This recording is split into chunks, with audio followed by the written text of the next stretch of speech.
And it was great that we were able to share her with you in Australia. So welcome, Kelly.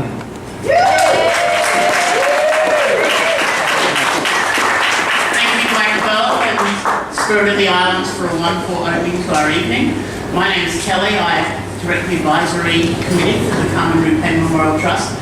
Before we get into the formal proceedings this evening, I'd like to welcome you all. Thank you for being here and share with you something that we're working on. This is a developmental piece of theatre that we did for Queer Thinking a couple of weeks ago.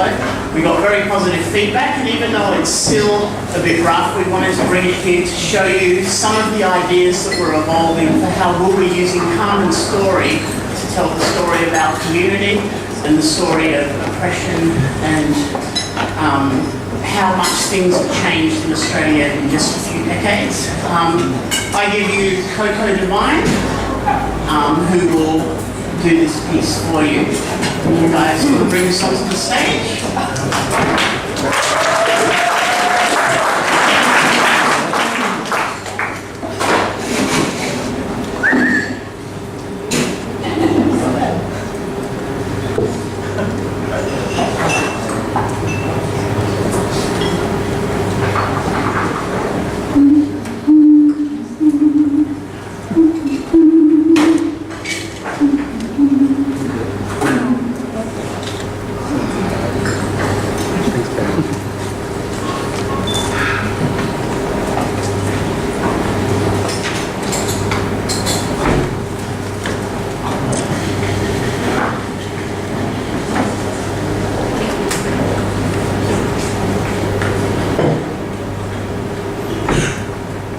Have you ever thought just how lucky we really are to live in this relatively progressive, tolerant society? Free to be who we want, to explore our desires, pursue our dreams, and pursue our personal passions. To revel in all that makes us unique, whole, free, authentic. None of this would be possible if it weren't for the heroes who came before us. The giants whose shoulders we now stand upon. The giants who wore many a glittered slipper, shiny stiletto, or cold platform. Throughout history, courageous characters spoke against oppression and sacrificed much so that we may one day live free. From Alexander the Great to Boy George, gender-bending gladiators who paved the way so that we could empower the lives that we now lead. And all this we enjoy is because we stand on the shoulders of giants. Transgender entertainer Carmen Rupe passed away in 2011, but remains one of my many personal heroes. She came here in the late 1950s from New Zealand, seeking fame and fortune amidst the bright lights of King's Cross. And later, she returned in the 1960s, where she built a successful, powerful business empire around an iconic international coffee lounge. And later, running for mayor in the mid-70s in Wellington. Growing up, Carmen loomed large. She was an inspirational icon, a cultural diva. I remember working with her in Save Our Sound Horse and Army benefits, and even more so.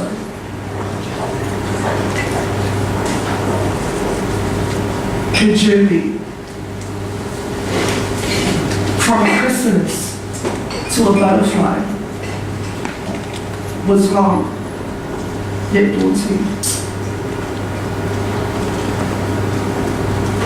so beautiful, yet fragile.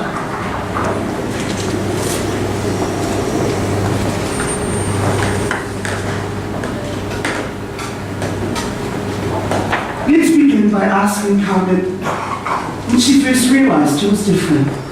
In the 1930s, a dancer, but in those days it was very hard because we had a farm and our fathers and uncles and mothers and aunties and grandparents wanted us to sort of grow up as strong young men and toil the farm.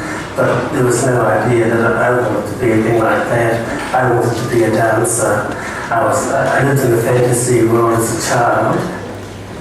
It's just amazing how someone so young could know exactly what he or she wanted to be, to experience life the way they did, and to be able to make a choice of who they wanted to be.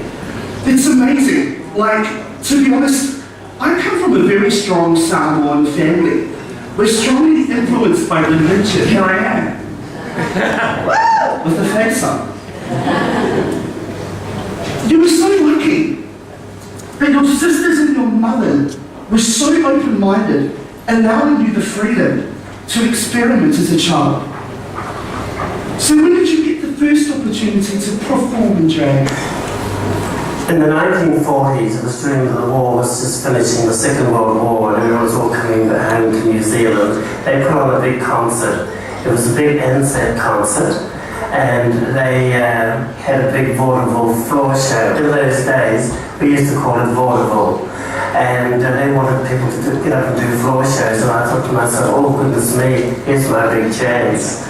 So I put my name on the list, and they said it was okay. They said, what are you going to do? And I said, I'd like to try and do a female impersonation of a hula dancer, a Hawaiian hula dancer. And I was very lucky at that time because my two uncles got on stage and played the guitars for me, and I did this hula dance. And I was absolutely pleased because when the vaudeville show was all over, people came up and they said to me, you were fantastic. And it went to my head. Wow. With the Sydney Convicts had entered me into a competition at the midnight shift. So you think you can drag? And do you think boys can put on makeup? Right, now the story. I remember them putting my face on, blue eyeshadow from my lids to my hairline, pale white foundation, bright red lipstick. I look like fucking Mimi from the Drew Carey show. It wasn't a good look. I told you it wasn't. But I must say, when I stepped out onto that stage, I knew I had found my calling.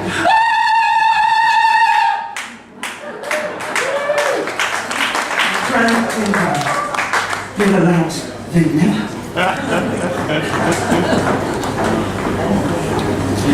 So, after spending a few years in the late 50s, Carmen, honing on your act in the clubs of Wellington, and you rolled the dice and you came to Sydney, a long way from the rural Taumarunui Hills, where you grew up.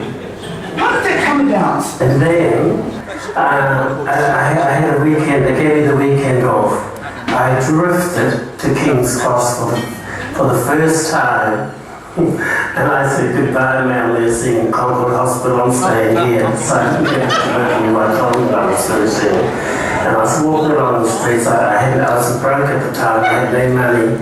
And I was walking along the streets in King's Cross, and this Aboriginal boy said to me, where do you come from? I said, I'm from New Zealand. He said, God, you can do wonders with a body like yours. He said, you're a very attractive boy. And he said, you can do wonders. He said, I can take you to the wall. I said, what's the wall? And he said to me, the wall is a place where men pick up pretty coloured boys off the street like you. And I was fascinated the way he was telling me because he was much older than me. And so he took me for a walk up to the wall, and I started selling my body as a male whore, male prostitute on the streets. It was very, very hard those days too, because not only that, they put me into Darlinghurst Police Station. We call it the Chamber of Horrors today, because lots of awful things went on in the cells there. We were just picked up and thrown into the cells in Darlinghurst Road.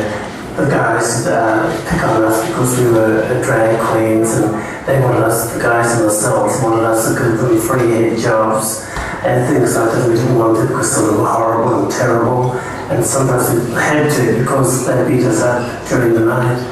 But I went to Long Bay Prison, and I was there for 2 weeks because I had a New Zealand good police record. They let me go.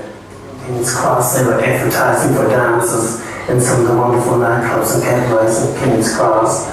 So I made enough money on the streets to buy a wig and buy some nice clothes and show gear, and I went to the nightclubs. At that time, drag shows were opening up there in King's Cross. There was the Jewel Box and Lay Girls, and I was very lucky to be asked to work in both clubs. The Jewel Box was opened up by Lee Gordon, and Lay Girls was opened up by Samuel Lee. And that's where I started all my shows, doing impersonations of Eartha Kitt, mostly black-coloured women, Ella Fitzgerald, Nina Simone, Dakota Stanton. They were the Billie Holiday, they were the ladies I sang to and enjoyed. Just awful. My own generation had to go through that. Your own generation had to go through that. My own generation is just so lucky to go through all that discrimination, that ridicule, not being able to be free to be who you want, not being able to express your own love, your self-esteem,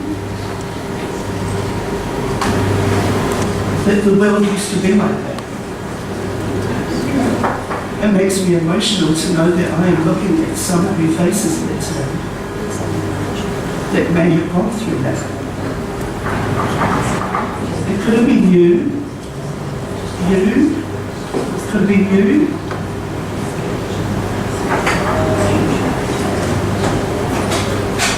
You and those like you blazed the trail for all of us, who have followed in your glittering footsteps.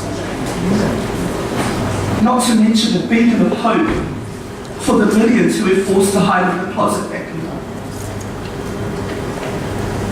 During my time when I was doing female shows, this funny law came out in the late 50s and early 60s that the drag queens had to wear men's underwear, men's jockeys, and they weren't allowed to wear ladies' panties.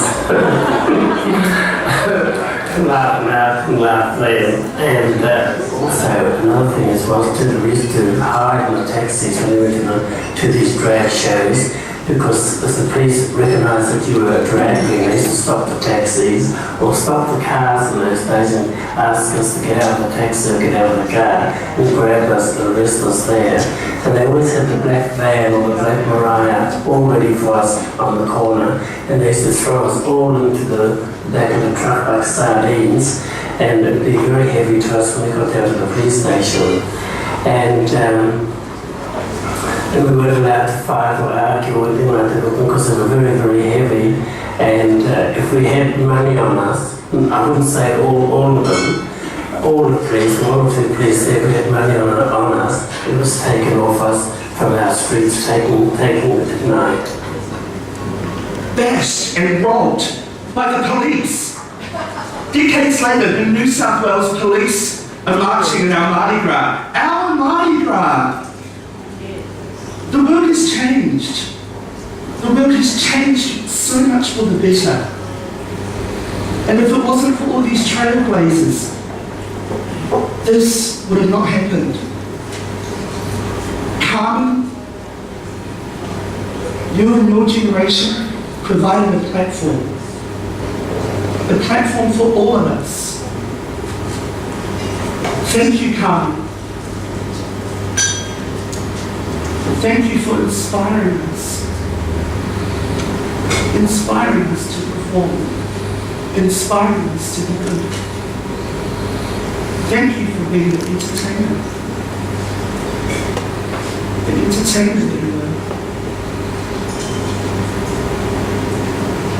Thank you for all the involvements in the community. Thank you for your love, tender, kind heart. We love you, Carmen.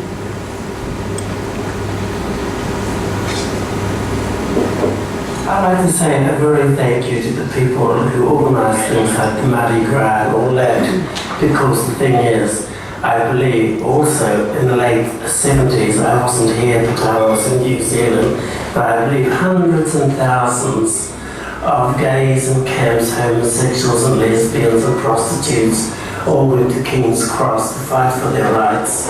And the young generation today, they don't even realise how lucky they are. You're Thank you.